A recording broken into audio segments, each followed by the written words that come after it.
سردی کے موسم میں گرم ٹوپی پہن کر نماز پڑھنا کیسا ہے؟ کیونکہ گرم ٹوپی پہننے سے کان ڈھکے ہوئے ہوتے ہیں، اسی طرح پیشانی ڈھکی ہوئی ہوتی ہے، تو کیا بئی صورت نماز ہو جائے گی یا نہیں؟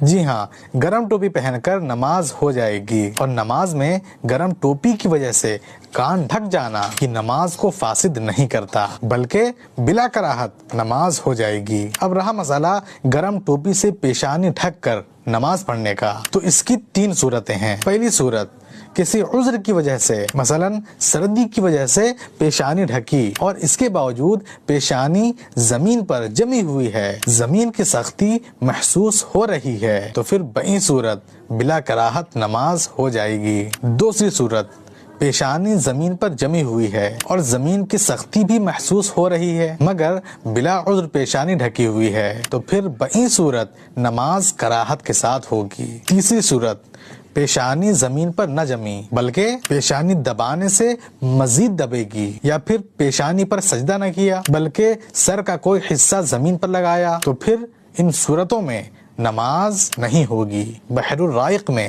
اس مسئلے کی دلیل موجود ہے، اور بہار شریعت میں عمامہ شریف کا مسئلہ موجود ہے جس پر اس مسئلے کو قیاس کیا گیا ہے۔ واللہ تعالی عالم۔